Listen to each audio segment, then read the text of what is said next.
La parole du président de la République du Cameroun est rare. Ceci est d'ailleurs un secret de polichinelle. Mais ce qui choque davantage l'opinion, c'est le silence observé par le numéro 1 camerounais vis-à-vis des drames qui touchent son pays. Là où on attend que le chef fasse une sortie publique, mieux, se rendre sur le théâtre de certains drames ou dans les familles affectées, il brille par des communiqués par collaborateurs interposés ou reste muet et terré dans son palais. Le cas de Bankolo ou celui de Manfé illustre cette distance entre le président de la République et son peuple. Une vieille habitude adoptée depuis le début de son règne. Le président de la République s'est recroquevillé sur lui-même et a choisi un certain nombre de personnages pour gouverner le Cameroun par la suite, avec les résultats que nous avons aujourd'hui. Un silence qui a toujours intrigué la société civile, elle qui pense qu'en pareille circonstance, où le Cameroun tout entier est en deuil, le premier concerné devait au minimum s'exprimer. Un regret qui fut déjà énoncé pour des cas récents. Le président de la République, dont on sait visiblement fatigué, a encore un peu d'énergie et qu'il utilise cette énergie-là. Le minimum, c'est que le président de la République dise quelque chose. Connaissant le rôle, la prééminence du président de la République sur toutes les institutions, en situation aussi grave, que le président de la République prenne la parole pour rassurer les citoyens. Voir le président de la République véritablement être au devant de la scène en pareille circonstance n'est pas pour demain. Oui, chers frères et sœurs, bonsoir. Vous venez donc d'écouter ce reportage. Chers abonnés, heureuse de vous retrouver parce que vous comprenez que lorsque nous on réclame, c'est vraiment pour une bonne raison. Comment est-ce qu'on peut comprendre qu'un président qui a été élu, comme lui-même il a souvent dit, et son RDPC à 91%, soit aussi distant, soit aussi absent? Pour nous, c'est intolérable. C'est justement pour ça que je vous reviens. Parce que lorsque je vois, avec tout ce qu'on a eu au Cameroun, vous avez suivi vous-même le reportage, il y a eu tellement de drames au Cameroun. Il y a des anciens drames, ben, il y a l'effondrement de Douala, il y a l'effondrement de Mbankolo. Il y a cet assassinat en série à Manfé, qui a aujourd'hui, on compte plus de 40 morts, parce que j'ai dû aussi transmettre un reportage hier qui parlait de 40 morts. Vous savez, ça nous blesse le cœur. Moi, personnellement, en tant qu'être humain, je comprends qu'il a vieilli. Je comprends qu'à son âge, ce n'est pas facile. C'est justement pour ça qu'on se pose la question. Si il est vieux et qu'il n'a plus de moyens de se mobiliser, alors qu'il abandonne le pouvoir. On ne peut pas faire une pierre deux coups. Lui, il ne veut pas... on va toujours lui trouver des excuses. Ah, c'est un monarque. Ah, c'est un patriarche.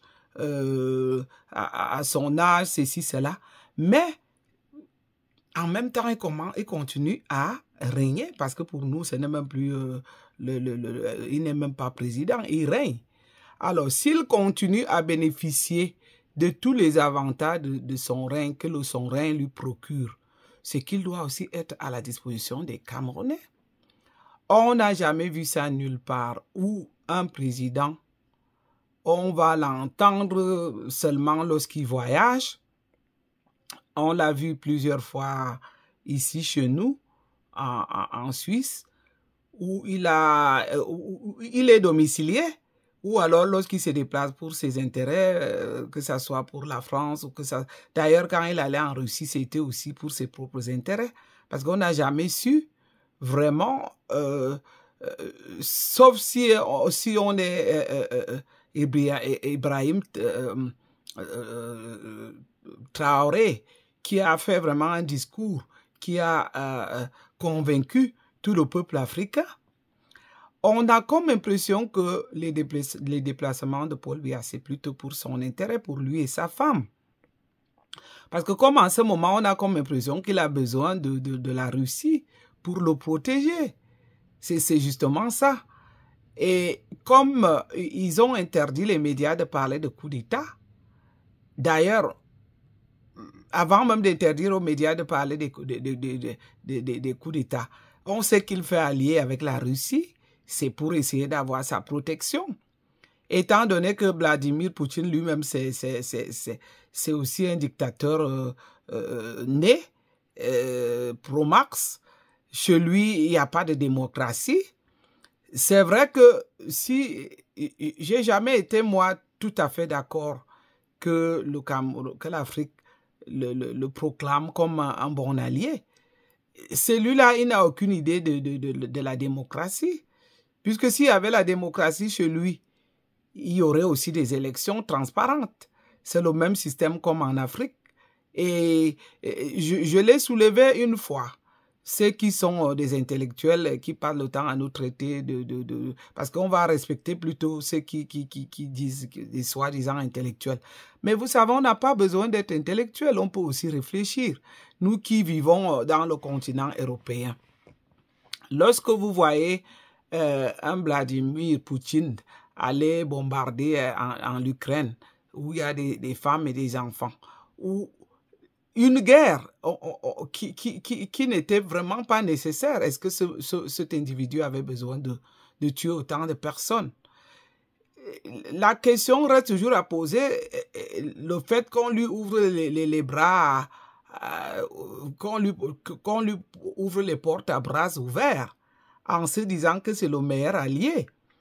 Oui, le meilleur allié, si on a des personnes engagées pour leur peuple, si on a des personnes qui veulent le progrès de leur peuple, si on a des personnes qui veulent le développement de leur peuple, comme je vais encore toujours me répéter, comme des jeunes comme Ibrahim Traoré, ou alors les Assimi Goïta et l'autre du Niger, qui ont en franc-parler, là, on peut encore se dire qu'un allié comme Vladimir Poutine va servir à quelque chose.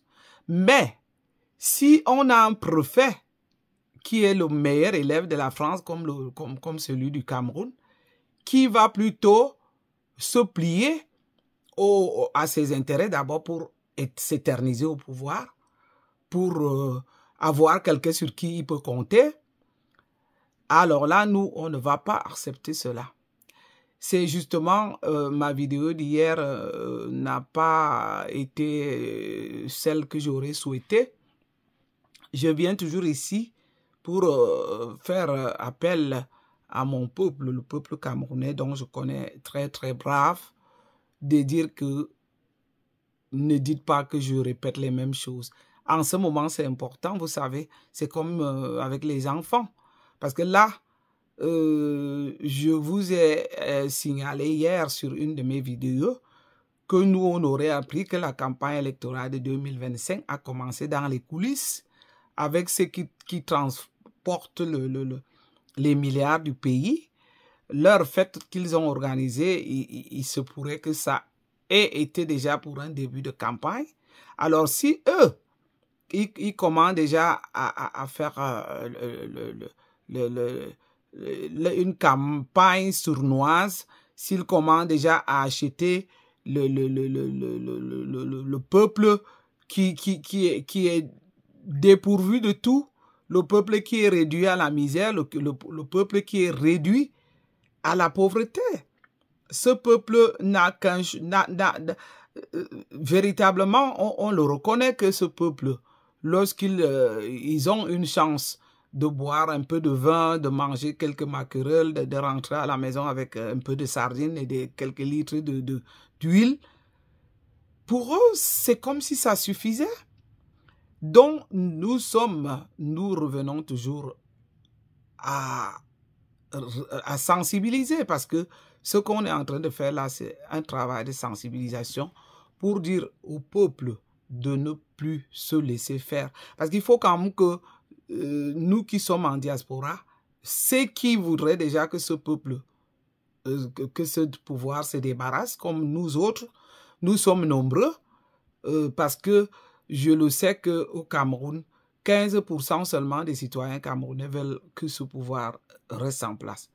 Et si on sait que sur ces 15%, peut-être qu'il y a 12% de ceux qui sont au pouvoir et leur entourage et leurs amis, peut-être en diaspora, on aura peut-être que 2,5% et le reste du demi pour cent, on le place où on veut.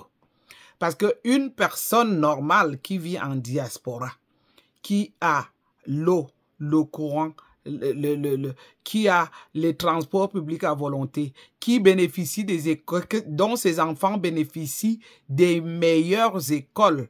Parce que nous autres là, qui avions été traités comme si on n'était pas des personnes importantes, nos enfants bénéficient des mêmes écoles que ces ministres-là qui pillent l'argent du contribuable, qui viennent donc mettre leurs enfants dans les mêmes écoles que les nôtres. Donc, il faut déjà dire que c'est une chance. Je trouve cela donc très malhonnête de la part de cette diaspora qui a quelques... Je ne sais pas, une vraie personne intégrée en diaspora va vouloir le bien de sa population. Une personne vraiment bien intégrée en diaspora qui gagne son argent, qui est bien logé, dont ses enfants fréquentent régulièrement, qui a un bon entourage, va vouloir le bien de son peuple. Quelle est cette diaspora qui ferme les yeux sur la misère de ce pauvre peuple du Cameroun, qui ferme les yeux sur les assassinats du Cameroun, qui ferme les yeux sur les cas comme celui de Mamfé, où on a vu tout un village se faire assassiner, des femmes, des enfants, des mamans, des vieux, se faire brûler vifs sans défense. Quelle est vraiment cette diaspora-là? Une vraie diaspora ne va jamais supporter ça. Une vraie diaspora va vouloir une solution pour cette guerre qui n'a pas de fin. Pour cette guerre qui a déjà fait des dizaines de morts. L'autre fois, on avait parlé il me manquait de mots hier. Lorsque je parlais d'une assise, ce n'était pas une assise. Parce que lorsque il y a eu quelques années en arrière où les gens se sont retrouvés, soi-disant pour trouver des solutions pour la guerre du Nord-Ouest et du Sud-Ouest. Mais bien sûr que non. Ces gens se sont retrouvés, comme d'habitude, pour leur ventre. On les a vus avec des tenues de soirée, comme s'ils venaient d'un mariage. On les a vus ce qui était. On les a logés partout dans tous les hôtels de Yaoundé. On a vu toute une grande cérémonie de bouffe, de mangeoire. Là, on se demande, est-ce que ces gens sont vraiment partis avec la volonté de résoudre le problème de la crise? Si je reviens en arrière, parce que tout à l'heure j'ai parlé de gens qui se font assassiner, je le répète que je condamne ça fermement, nous condamnons ça fermement. Nous ne voulons pas que nos frères et sœurs se fassent tuer. Donc, cela ne veut pas dire que si ils se font tuer, qu'on est d'accord avec ça ou qu'on est d'accord avec les Ambazoniens. Là où on n'est pas d'accord, c'est que le gouvernement camerounais n'a jamais vraiment, ne s'est jamais donné la peine pour trouver une solution pour la résolution de cette crise anglophone. C'est là justement donc qu'on les dénonce et qu'on continue à dénoncer fermement que le gouvernement camerounais devrait rendre des comptes. Le gouvernement camerounais est responsable de tous ces morts, toutes ces personnes qui se font tuer gratuitement. Toutes ces familles qui n'ont rien à y voir avec leur argent qui bouffent à Yaoundé, avec leur pouvoir qui sont en train je vais dire, manipuler comme ils veulent ces pauvres personnes qui ne cherchent qu'à avoir le souffle de vie avec leurs enfants. Qu'est-ce que ces gens méritent de se faire assassiner de cette façon? C'est pour cela que lorsque j'ai vu ce reportage, je me suis dit que je vais vous relancer pour dire que nous n'accepterons jamais, jamais Paul Biya en 2025. Je continue à leur dire que le peuple camerounais doit se lever. Le peuple camerounais doit être debout. J'ai vu une soi-disant combattante qui parlait qu'elle a combattu, qu'elle est parmi les meilleures Amazones. Moi, je ne suis pas sur les plateaux pour les classes. Je m'étais dit que c'est des choses qui ne sont même pas importantes. Parce que les Camerounais, au lieu d'utiliser les réseaux sociaux pour les bonnes choses, ils passent le temps à se clasher. Non, si elle m'écoute par hasard, je voudrais lui dire, elle a vanté, elle a même parlé du Cameroun de Paul Biya et de Chantal Biya. Lorsque quelqu'un parle de ça, je comprends que ce n'est pas une activiste.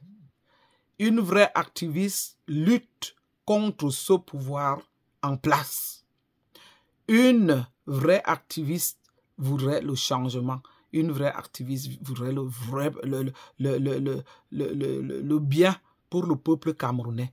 J'ai vu que cette dame, que je ne cite pas les noms, parce que moi j'ai toujours dit ici que je ne citerai pas les noms des personnes pas vraiment importantes pour moi.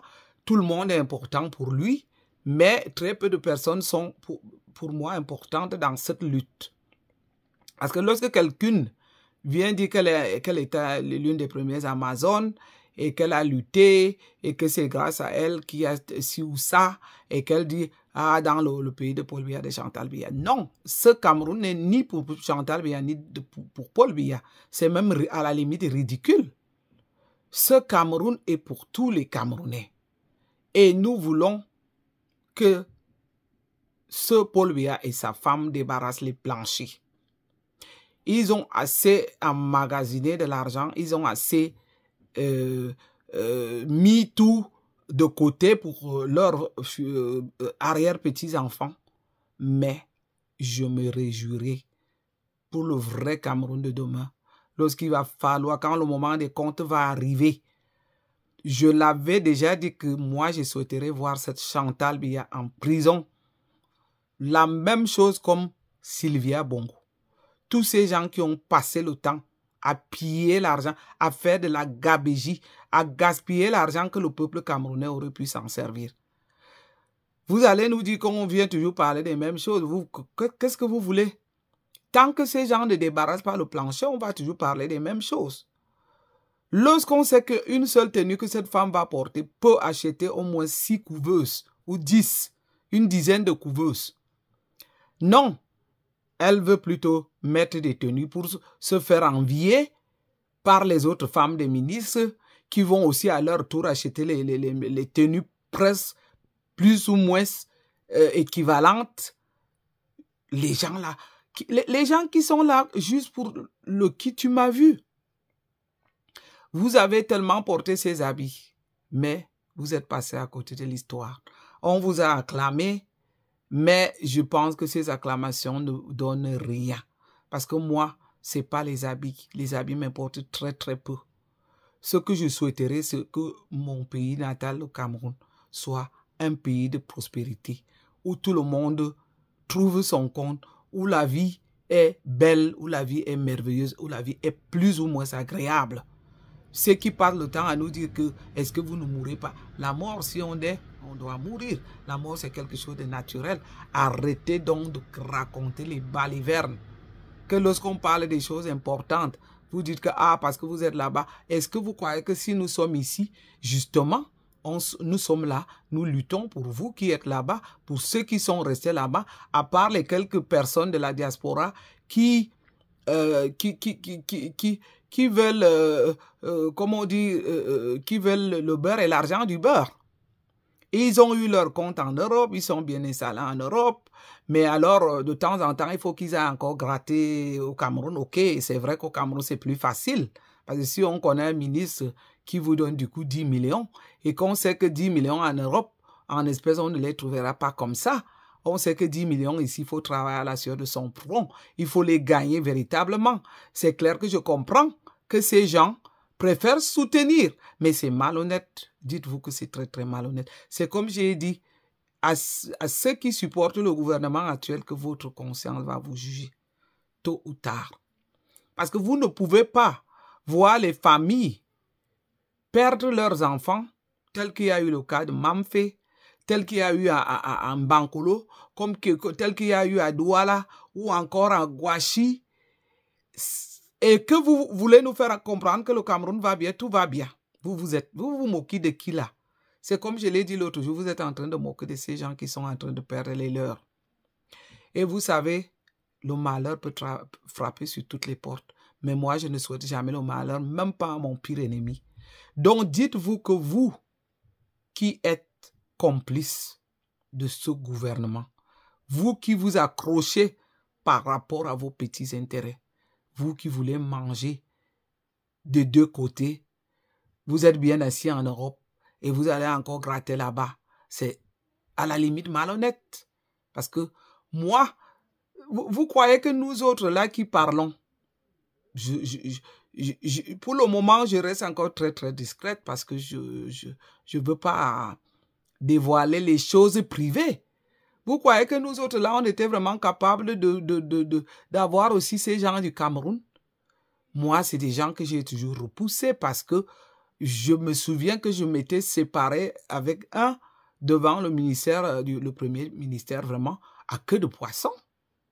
Parce que je leur dis toujours en face que le gaspillage que vous faites, ça n'en vaut pas la peine. Les gens meurent de faim, crèvent de manque de soins dans les hôpitaux. Moi, ce que j'avais dit à un de ces dirigeants, c'est que je souhaiterais que l'argent qu'ils en massent, qu'ils aillent parfois faire un tour même dans des hôpitaux, même en passant par des personnes intermédiaires pour aller distribuer, ça ne serait que quelques dons. Comment voulez-vous qu'une personne normale supporte cette situation? Ça veut dire donc que c'est après avoir vu le reportage de ce président qui est omni-absent qu'on va juste voir quand il prend le vol. Parce que pour lui, et pour que chaque fois que madame s'envole, qu'on l'acclame, on va dire qu'on est jaloux de quoi? On a tout ici en Europe. Hein? Elle vient ici, chez nous. Moi, je vais dire chez nous, parce que nous, on a pu s'installer ici. On a travaillé dur. On paye les impôts durs. Si elle vient chez nous, comme à l'époque où elle venait accoucher, nous, on accouche naturellement ici. Si elle vient ici dans les hôpitaux, parce que elle et son mari n'ont pas pu construire des hôpitaux au Cameroun, nous, on a ces hôpitaux à notre portée. Les tenues même qu'elle porte, c'est avec l'argent du contribuable. Nous, on peut s'en acheter, pas pour exagérer. Parce que si je m'achète une tenue, je ne veux pas exagérer parce que j'ai des enfants et que je me dis, je ne veux pas en faire du gaspillage. Mais elle n'a rien à cirer. Elle peut gaspiller l'argent du Cameroun comme bon lui semble. Et quelques individus vont quand même faire des lacs et pour les tenues qu'elle a portées, comme si elle avait déjà travaillé quelque part, comme si elle sait ce que c'est que travailler, comme si elle sait ce que c'est que gagner de l'argent. Donc, je vais toujours faire mon coup de gueule par rapport à ça pour dire stop à cette gabegie. Maintenant, quant au fait que le Cameroun, maintenant, ceux qui gèrent notre argent, comment déjà à circuler avec les valises de l'argent, moi, je vais plutôt aussi commencer à continuer à dire au peuple camerounais de ne plus céder. Que ceux qui nous suivent, qui sont d'accord avec nous, commencent à donner quelques conseils à leur famille pour dire qu'il faut bien réfléchir que si on vous donne 10 000 ou 20 000, il y en a qui vont même à 50 000 parce qu'il paraît que ça dépend des régions. Mais dites-vous, vous qui avez ce devoir d'éduquer vos familles, demandez aux membres de vos familles, est-ce que 50 000, on vous donne 50 000 pour une élection, pour aller élire quelqu'un pour 5 ans, même si c'est 50 000. Est-ce que 50 000 peuvent vraiment suffire pour résoudre les problèmes pendant 7 ans? 50 000 peuvent vous soigner. Vous pouvez manger avec 50 000. Vous pouvez éduquer vos enfants. Vous pouvez acheter des tenues, des médicaments avec 50 000. C'est des choses tout simples. Je crois qu'il faut qu'on apprenne à parler aux Camerounais de façon terre à terre, à leur expliquer les choses de façon vraiment, comme je le dis, sans compliquer, pour qu'ils voient un peu l'enjeu. L'enjeu de cette façon qu'on est en train de les tromper, parce que quelqu'un va voir 50 000 tout de suite, et oublier que ces 50 000, c'est pour 7 ans. Quand vous voyez l'état des routes aujourd'hui, quand vous voyez les hôpitaux, quand vous voyez comme les gens meurent dessus, on a vu une femme l'autre fois accoucher à même le sol, en pleine boue. Ça a été sur le site de Valsero. C'est Valsero qui a montré cette vidéo-là, que j'aimerais bien encore reproduire une fois. Ça a été terrible. Vous vous rendez compte? Pendant que les gens gaspillent autant d'argent. En 2023, on a une maman qui donne la vie sur la boue, carrément. Et sans intimité, sans la joie d'une maternité qui est quelque chose de si fantastique que lorsque moi je me souviens que lorsque j'ai toujours accouché et que c'est les sages femmes qui se sont occupées de mon bébé, qui m'ont couvert avec des jolies couettes et que j'étais au chaud et qu'elles m'ont laissé dormir parce qu'on a besoin du sommeil en ce moment-là et qu'elles se sont occupées de mon bébé ou de mes bébés parce que j'ai aussi des jumeaux et qu'on les a bien poupounés et qu'on est venu me les remettre. Quelle joie lorsqu'une femme donne la vie dans la dignité. Et c'est ce que les soi-disant patriotes sont en train de tromper le peuple au Cameroun pour dire que tout va bien. J'avais presque les larmes aux yeux lorsque j'ai vu cette maman. À peine, vous vous rendez compte, accoucher avec les fesses à même le sol, sous la boue. Et comme une femme est fragile, le dos, le froid. D'ailleurs, personne n'a eu le temps de s'en occuper. Il fallait qu'on fasse quelque chose pour le bébé. Et j'écoutais quelqu'un qui disait, est-ce que ce bébé pleure même? Quel genre de personne êtes-vous? Qu'est-ce que vous avez sous le cœur? Pourquoi cette méchanceté? Pourquoi voulez-vous tromper les pauvres personnes au Cameroun? Pourquoi voulez-vous nous empêcher de lutter pour chasser Paul Biya du pouvoir? Pourquoi vous le faites? Vous avez déjà tout, mais vous ne voulez pas que les autres aussi en bénéficient? Oui, vous avez toujours attribué ça aux autres communautés. Ah, c'est telle ou telle communauté qui est haineuse. Quelle haine! Vous croyez là que moi, la vraie, comme j'ai dit, Betty là de Yaoundé, je vais être contente de voir ce que les Betty sont en train de faire. Les gens qui se sont accaparés de tout un pays. Et si au moins ils s'étaient accaparés de ce pays pour l'émergence,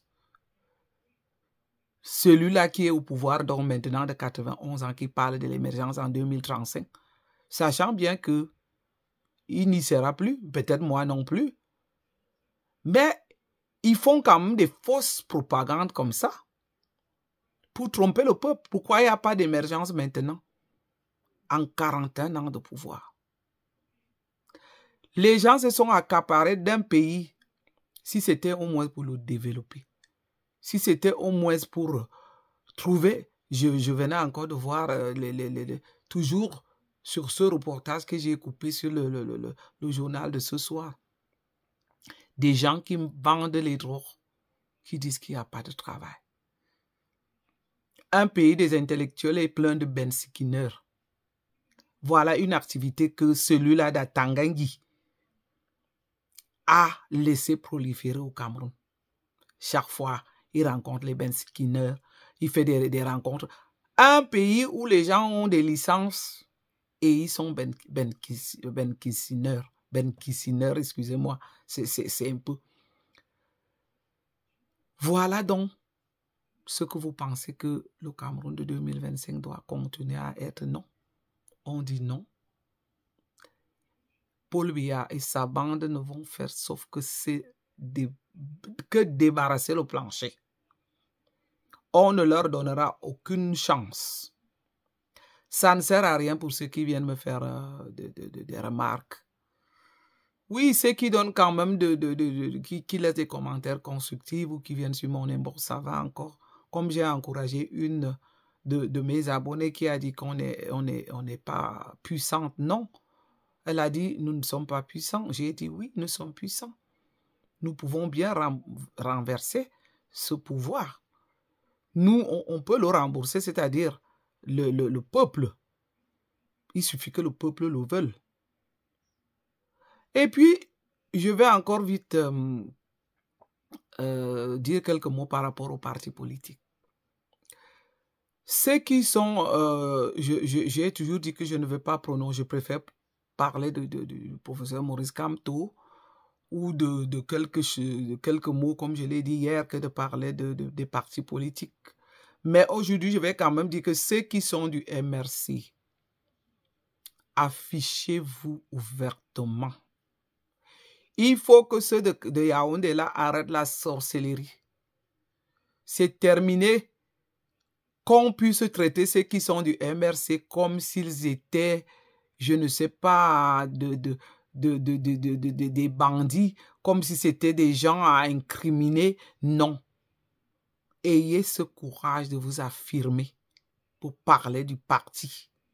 Vous êtes de ce parti-là. Assumez-le. C'est terminé maintenant qu'on dise que ceux qui sont du MRC sont seulement les gens de l'Ouest. Non, ce n'est pas vrai. Et même si ce n'était alors que des gens de l'Ouest. N'est-ce pas au RDPC aussi, la majorité, c'est d'abord les bêtis. Mais vous-même, vous avez peur de dire les mots comme elles sont. Moi, je vous ai dit que cette fois-ci, je vais leur dire leurs mots comme ils sont. Chaque fois, ils vont vous dire que le MRC, c'est le parti des Bamileke. Et alors, quand on voit tous ces bêtis que Paul Biya a nommés autour de lui, est-ce que ce ne sont pas que les bêtis? Les meilleurs postes du Cameroun ont été nommés, il n'y a que les bêtis. Il a un peu comme on dit en allemand, du michung. Il a essayé de mélanger un peu pour mettre celui de Ngamesi, ou alors celle de l'habitat, ou encore celle-là on appelle comment? Celle qui a parlé des chauves-souris. On va les compter comme ça, par-ci et par-là. Ces bandes de mafieux. Mais, en réalité, le gouvernement est tenu par les bêtiers. Commencez à l'assumer pour dire que, et alors, lorsque je vois même ceux qui vont sur les plateaux là, pour aller parler, c'est comme s'ils avaient peur de dire les mots comme elles sont. Dire que nous l'assumons bien, même que si c'est le parti des Bamileke, où est le problème? Et pourquoi ne pas aussi leur dire que est-ce que le RDPC n'est pas en majorité les bêtis?